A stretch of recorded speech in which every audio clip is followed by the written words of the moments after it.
नमस्कार साथियों। वर्तमान में जितनी भी सरकारी योजनाएं संचालित हैं उन सब की जानकारी प्रदान करने तथा उनका लाभ आपको मिल सके, इसी उद्देश्य से यह वीडियो बनाया गया है। अतः इन सभी योजनाओं का लाभ उठाने हेतु वीडियो को पूरा जरूर देखें और अभी तक इस चैनल को सब्सक्राइब नहीं किया है तो इसको सब्सक्राइब जरूर करें। प्रधानमंत्री किसान सम्मान निधि योजना यानी कि पीएम किसान योजना, इस योजना में अपात्र आवेदकों से हो रही वसूली यानी कि जिन्होंने भी गलत तरीके से इस योजना का लाभ लिया है उनसे वापस वसूली की जाएगी। इस प्रकरण की करवाई जा रही है पुनः जांच। गोपालन मंत्री ने पशुपालकों के लिए एक बड़ी घोषणा की है। देखिए, राज्य सरकार के द्वारा गोवंश को दिए जा रहे अनुदान में 10% की वृद्धि की गई है। राजमेंस के चिकित्सक शिक्षकों को बड़ी सौगात। देखिए, अब चिकित्सा शिक्षा सेवा नियम 1962 के अनुसार ले सकेंगे अपना वेतन और भत्ता। वर्तमान में कार्यरत चिकित्सक शिक्षकों को भी मिलेगा इस विकल्प का लाभ। 78वें स्वतंत्रता दिवस के अवसर पर 250 करोड़ रुपए से मुख्यमंत्री पशुपालन विकास कोष के गठन के साथ ही पशुपालकों को सुरक्षा देने के लिए 400 करोड़ रुपए से मुख्यमंत्री मंगला पशु बीमा योजना की शुरुआत की गई है। सशक्त हो रही बेटियां, कृषि संकाय चुनने पर बेटियों को मिल रही 15 से 40 हजार रुपए की प्रोत्साहन राशि। 19,600 से अधिक छात्राएं हुई लाभान्वित। कृषि आयुक्त श्री कन्हैयालाल स्वामी ने बताया कि योजना के तहत राज्य में कृषि विषय को लेकर अध्ययन करने वाली 11वीं एवं 12वीं कक्षा की छात्राओं को प्रतिवर्ष 15,000 की राशि प्रदान की जाती है।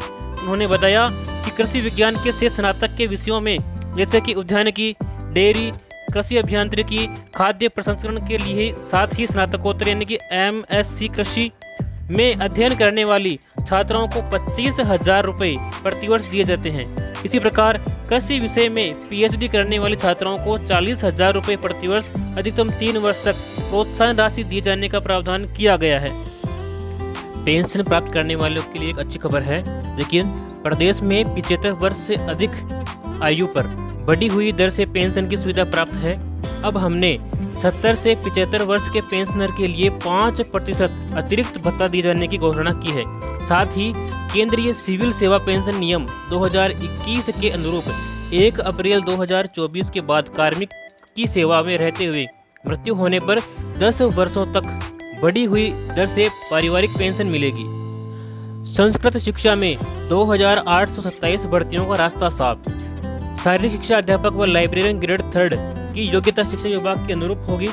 साथ ही अध्यापक लेवल 1 और लेवल 2 एवं अध्यापक सामान्य लेवल 1 और लेवल 2 के पदों की योग्यता प्रारंभिक शिक्षा विभाग के अनुरूप ही की जाएगी। इन निर्णयों से संस्कृत शिक्षा के इन पदों की भर्ती शिक्षा विभाग की भर्तियों के साथ ही हो सकेगी। मुख्यमंत्री श्री भजनलाल शर्मा ने प्रदेशवासियों को दी कई बड़ी सौगातें। इसके अंतर्गत NFSA के लाभार्थियों को 450 रुपये में गैस सिलेंडर प्रदान किया जाएगा। इसके साथ ही 1 सितंबर 2024 से लागू होगी वेतन विसंगतियों संबंधी सिफारिशें और इसके साथ ही चतुर्थ श्रेणी के पदों पर होगी भर्ती। भरतपुर और बीकानेर में UIT होंगे विकास प्राधिकरण। बार काउंसिल को एक बार ये सहायता के रूप में 7 करोड़ 50 लाख रुपए सहायता दी जाएगी। जनजातीय समुदाय कल्याण की भावना से अनुसूचित जाति के विकास एवं सशक्तिकरण के लिए प्रावधानित TSP फंड की राशि इस बजट में 1000 करोड़ रुपए से बढ़ा करके 1500 करोड़ रुपए कर दी गई है। राज्य में गोविंद गुरु जनजाति क्षेत्र विकास कार्यक्रम योजना प्रारंभ की जा रही है। इसके माध्यम से सामुदायिक वनाधिकार क्षेत्रों में विकास और संरक्षण के कार्य किए जाएंगे। प्रधानमंत्री श्री नरेंद्र मोदी के द्वारा किसानों को 6,000 रुपये की PM किसान सम्मान निधि दी जा रही है। भाजपा सरकार ने भी अपना वादा पूरा करते हुए किसान सम्मान निधि में 2,000 रुपये की अतिरिक्त बढ़ोतरी की है। गेहूं के न्यूनतम समर्थन मूल्य को भी बढ़ाया गया है। विद्यार्थियों को प्रोत्साहन। बालिकाओं को पॉलिटेक्निक या तकनीकी पाठ्यक्रम में प्रवेश लेने पर मेरिट या योग्यता के आधार पर 500 स्कूटी प्रदान की जाएगी और इसके साथ ही महाविद्यालय एवं कक्षा 11वीं एवं 12वीं के विद्यार्थियों के लिए प्रतिष्ठित कंपनियों के माध्यम से कॉरपोरेट सर्टिफिकेशन प्रोग्राम संचालित करने हेतु प्रदेश के सभी संभागों में राजस्थान, फिनिशिंग स्कूल सेंटर्स की स्थापना की जाएगी। सामाजिक सुरक्षा। प्रधानमंत्री मातृ वंदन योजना के अंतर्गत दिव्यांग गर्भवती महिलाओं को देय राशि 6,500 रुपये से बढ़ाकर के 10,000 रुपये कर दिया गया है। और इसके साथ ही सफाई कर्मचारियों के स्वास्थ्य का समुचित ध्यान रखते की दृष्टि से RGH के अंतर्गत लंग्स, किडनी एवं स्किन आदि से संबंधित बीमारियों के विशेष पैकेज निःशुल्क उपलब्ध करवाए जाएंगे। शिक्षा एवं स्वास्थ्य। दुर्लभ बीमारियों से पीड़ित बच्चों को राहत देने के लिए मुख्यमंत्री आयुष्मान बाल संबल योजना प्रारंभ करके प्रत्येक बच्चे को 5,000 रुपये प्रति माह सहायता देने की घोषणा की गई है। थैलेसीमिया से पीड़ित व्यक्तियों के उपचार हेतु हेमोटोलॉजिकल सेंटर्स की स्थापना की जाएगी। और इसके साथ ही स्तन कैंसर की जांच हेतु मोबाइल वैन की संख्या बढ़ाते हुए इन्हें चरणबद्ध रूप से प्रत्येक चिकित्सा महाविद्यालय में उपलब्ध करवाया जाएगा। किसानों के लिए पशुपालन बड़ा आर्थिक संबल है। इसको ध्यान में रखते हुए पशुपालन संवर्धन, संरक्षण एवं विकास के लिए 250 करोड़ रुपए के प्रावधान के साथ मुख्यमंत्री पशुपालन विकास कोष का गठन किया जाएगा। हाल ही में एक नई योजना की शुरुआत की गई है जिसका नाम है गोवर्धन जैविक उर्वरक योजना।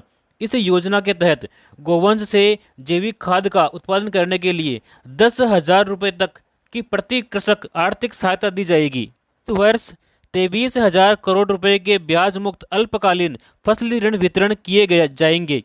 इसके अंतर्गत 5 लाख नए किसान भी ऋण प्राप्त कर सकेंगे।